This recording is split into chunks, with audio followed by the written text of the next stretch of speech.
عليكم ورحمة الله وبركاته. إن الحمد لله نحمده ونستعينه ونستغفره ونعوذ بالله من شرور أنفسنا ومن سيئات أعمالنا. من يهده الله فلا مضل له ومن يضلل فلا هادي له. أشهد أن لا إله إلا الله وحده لا شريك له وأشهد أن محمدا عبده ورسوله أرسله بالحق بشيرا ونذيرا وداعيا إلى الله بإذنه وسراجا منيرا. صلى الله عليه وعلى آله وأصحابه وبارك وسلم. يا أيها الذين آمنوا اتقوا الله حق تقاته ولا تموتن إلا وأنتم مسلمون. أما بعد فإن خير الحديث كتاب الله وخير هدي محمد صلى الله عليه وسلم وشر الأمور محدثاتها وكل محدثات بدعة وكل بدعة ضلالة وكل ضلالة في النار. শুরু করছি সেই মহান রব্বুল আলামিনের নামে, যিনি আমাদেরকে এশার সালাত জামাতের সহিত আদায় করার পর আমাদেরকে দুনিয়ার মুখ থেকে ফিরিয়ে এই দ্বীনি মজলিসে, এই জ্ঞানের আয়োজনে আমাদেরকে বসা এবং কোরআন এবং হাদিস থেকে কিছু কথা শোনা আমাদেরকে আল্লাহ সুবহানাহু ওয়া তাআলা যে তৌফিক দিয়েছেন, সেই শুকরিয়া তানে আমরা সবাই বলি আলহামদুলিল্লাহ। দুরুদ ও সালাম বর্ষিত হোক মানবতার মুক্তির দূত আমাদের প্রিয় নবী, সকলের নবী, সকল নবীরও নবী, যিনাকে আল্লাহ সুবহানাহু ওয়া তাআলা মানব এবং জিন জাতির হেদায়েতের জন্য প্রেরণ করেছেন। সেই নবীর উপর আমরা সবাই, তার পরিবারের উপর, তার সাহাবীদের উপর আমরা সবাই দুরূদ পড়ি। আল্লাহুম্মা সাল্লি আলা, আল্লাহুম্মা বারিক আলা।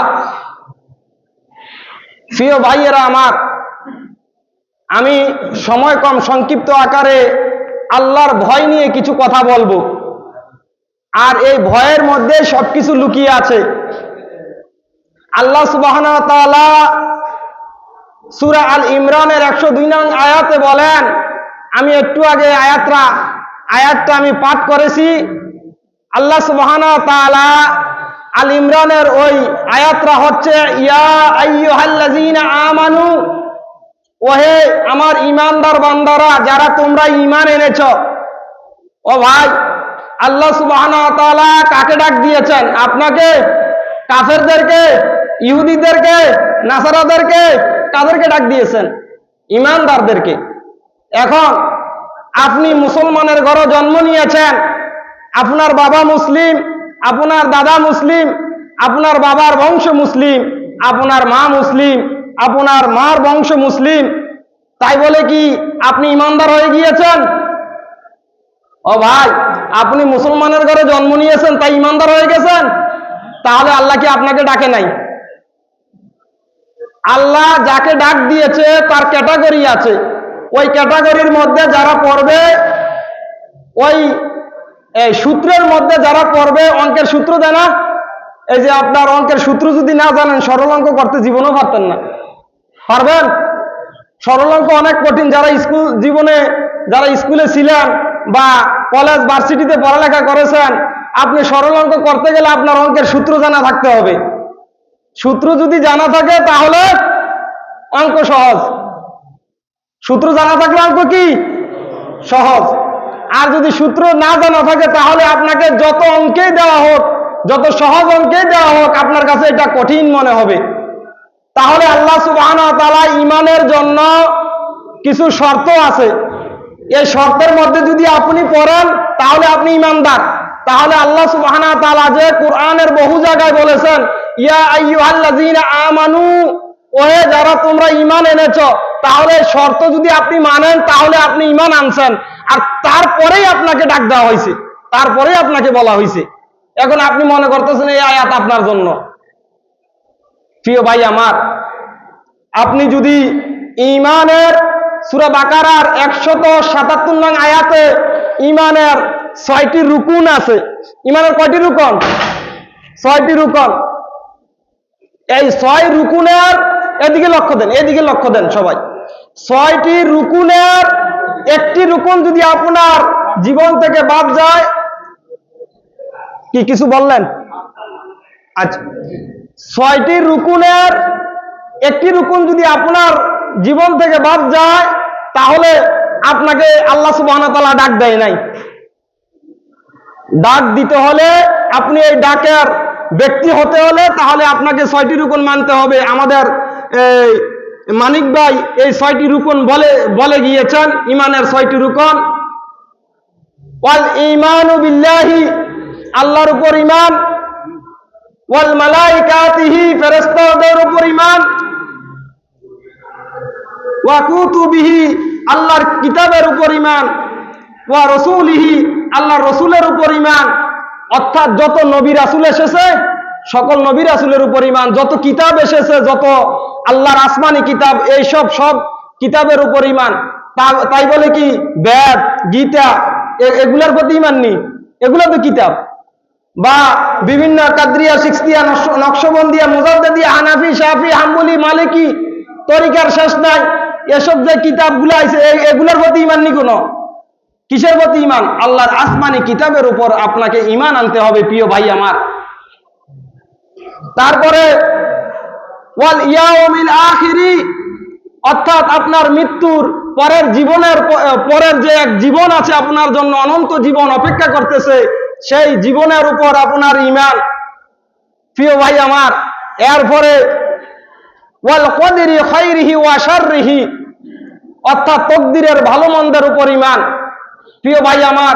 আপনি সারা জীবন ভালো কাজ করেছেন, কিন্তু মরার আগে আপনি নাস্তিক হয়ে মারা গিয়েছেন, নাউজুবিল্লাহ। এরকম আছে না? বহুত আলেম মুফতি আমি দেখেছি, তারা নাস্তিক হয়ে বসে রয়েছে, তারা আল্লাহর অস্তিত্বকে বিশ্বাস করে না। তাহলে তার তকদির, তার বদনসিব, সে ঈমানের উপর থাকতে পারে নাই। আবার অনেক এরকম আছে, আপনার আশেপাশে এমন অনেক মানুষ দেখবেন যারা খারাপ কাজে লিপ্ত, খারাপ অশ্লীল কাজে লিপ্ত, এবং সে মৃত্যুর আগে আলহামদুলিল্লাহ সে এমন ভালো হয়েছে, এমন ভালো হয়েছে, অর্থাৎ আপনার এলাকা যারা ভালো মানুষ ছিল তাদের থেকেও ভালো হয়ে গেছে। এরকম আছে না? অর্থাৎ তার তাকদিরে খায়র, অর্থাৎ কল্যাণময় তকদির তার ছিল, তার ভালো তকদির ছিল। এই জন্য সে তকদিরের উপর সে তার নসিব ভালো, সে আগে ছিল খারাপ, এরপরে ভালো হয়ে গিয়েছে প্রিয় ভাই আমার।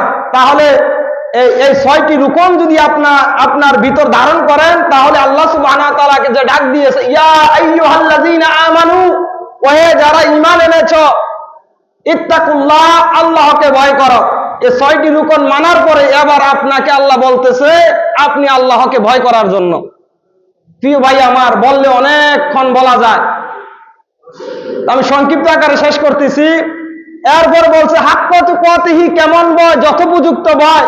আপনি আপনার বাবাকে ভয় পান, আপনি ধরেন দুনিয়াতে আপনি যাকে সবচেয়ে বেশি ভয় পান তাকে মনে করেন, সে যখন আপনার সামনে থাকবে আপনি খারাপ কাজ করতেন না বা করবেন না। যেমন আপনি মোবাইলে মনে করেন একটা অশ্লীল ভিডিও দেখতেছেন, এখন আপনার সাথে একজন আছে, আপনি তাকে ভয় পান বিদায়, অর্থাৎ লজ্জার ভয়ে আপনি এই অশ্লীল ভিডিও চান না। যখন আপনার সামনে আশেপাশে কেউ নাই তখন আপনি অশ্লীল ভিডিও দেখা শুরু করেন। কারণ কি? কারণ সে যখন আপনার সামনে থাকে তখন আপনি ভয় পান। আপনি আল্লাহকে এমন ভাবে ভয় করতে হবে যে আপনি যদি 7 সমুদ্রের নিচেও থাকেন, আপনি যেখানেই থাকেন, আপনি যদি অট্টালিকার ভিতরেও থাকেন, আপনি যদি আরো মজবুত কোনো দেয়ালের ভিতরে থাকেন, সেখানে আল্লাহ সুবহানাহু ওয়া তাআলা আপনাকে দেখতে পায় কি পায় না?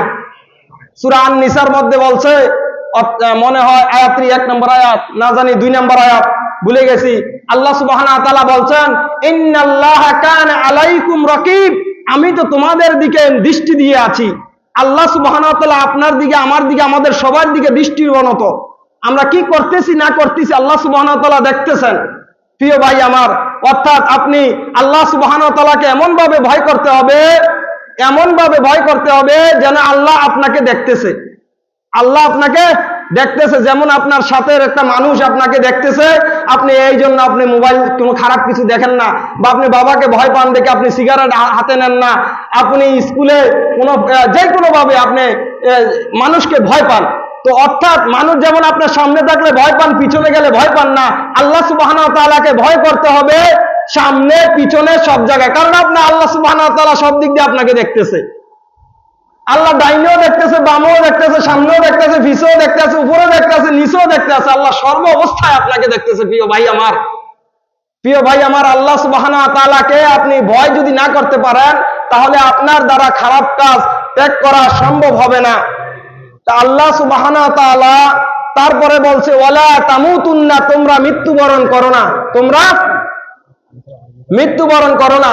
এরপরে বলছে ইল্লা ওয়া আনতুম মুসলিমুন, হে আমার ইমানদার বান্দারা, তোমরা মুসলিম হওয়া ছাড়া মৃত্যুবরণ করবা না। অর্থাৎ মুসলিম হইতে হবে, ঈমান আনার পরে মুসলিম হইতে হবে। আমরা তো বৈশা রয়েছি, আমরা বাবা মুসলিম, আমিও মুসলিম, আমার কিনা কয় আমি মুসলমানের ঘরে জন্ম নিয়েছি তাই মুসলিম। ভাই, একজন কাফের ঘরে জন্ম নিয়েও সে মুসলমান হইতে পারে কিনা পারে না? কাফের ঘরে জন্ম নিয়েও মুসলিম হইতে পারে, ইমানদার হইতে পারে। অর্থাৎ আপনি এই আশা করে বৈশা থাকেন না আপনার পূর্বপুরুষ মুসলমান, আপনাকে ঈমান আনার পর আপনাকে আল্লাহ সুবহানাহু ওয়া তাআলা বলছে ইল্লা ওয়া আনতুম মুসলিমুন, তুমি মুসলিম হওয়া ছাড়া মৃত্যুবরণ করিও না। প্রিয় ভাই আমার, আমি আমার আলোচনা এখানেই শেষ করতেছি।